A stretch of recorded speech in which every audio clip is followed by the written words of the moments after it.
Praise the lord. యేసునామమే జయము. మన రక్షకుడు, మన విమోచకుడైన యేసుక్రీస్తు అతి పరిశుద్ధమైన నామములో అందరికీ వందనాలు. చిన్న ప్రార్థన ద్వారా రాత్రికాల వాక్య భాగం ధ్యానించుకుందాము. పరిశుద్ధుడ, మహాగణుడు అనే దేవ యేసయ్య, సర్వాధికారి అయిన మీకే వేలాది వందనములు, కృతజ్ఞత స్తుతి స్తోత్రం చెల్లించుకుంటున్నాను. దేవ రాత్రికాల సమయంలో ప్రభు వాక్య భాగం ధ్యానిస్తుండగా వాక్య భాగం అర్థమవట్లు సహాయం చేసి మీ కృపలో బలపరచమని చిన్న ప్రార్థన యేసు నామములో అడిగి వేడుకుంటున్నాను తండ్రి. ఆమేన్, ఆమేన్. మత్తయి సువార్త 17వ అధ్యాయం 2వ వచనం.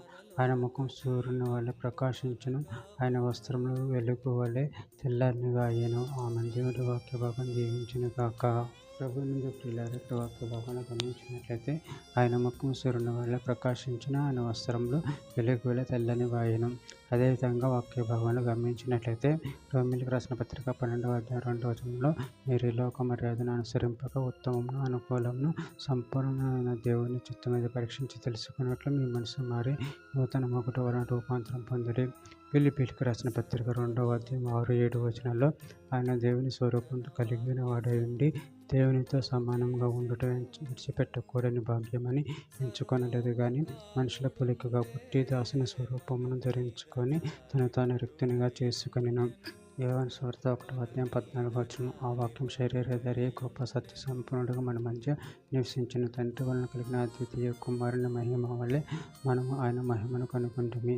యోహాను సువార్త 17వ అధ్యాయం 24వ వచనం.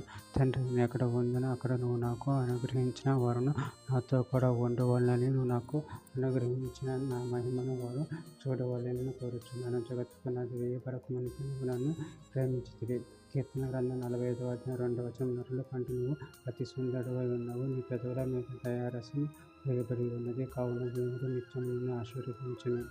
హబక్కూకు గ్రంథం 3వ అధ్యాయం 4వ వచనం. సూర్యకాంతితో సమానమైన ప్రకాశం కనబడుచున్నది, ఆయన హస్తముల నుండి కిరణములు బయలు వెళ్ళుచున్నవి, అచ్చట ఆయన బలము దాగి ఉన్నది. కీర్తన గ్రంథం 18వ అధ్యాయం 12వ వచనం.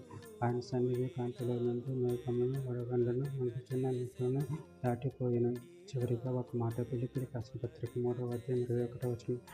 సమస్తమును తనకు లోపర్చుకొనగలిగిన శక్తిని బట్టి ఆయన తన దీన శరీరమును తన మహిమ గల శరీరముకు సమరూపముగా గలదానిగా మార్చును. ఆమె దేవుడి వాక్య భాగం దీవించి చిన్న ప్రార్థన చేసుకున్నాము. పరిశుద్ధుడ, ప్రేమ గల దేవేశనాన్ని విడిచిన ఒక్కదన వీటితో వందనాలు తెలియజేసిన తండ్రి, మీరే మాకు సమస్తము తోడై ఉన్న ప్రభు, మొదటి ప్రేమ కృతజ్ఞతలు చెల్లించుంటే మీ ప్రేమ కృపలో కాచి కాపాడమని చిన్న ప్రార్థన చేస్తున్నాము. అడిగి వేడుకుంటున్నాను తండ్రి. ఆమేన్, ఆమేన్, ఆమేన్.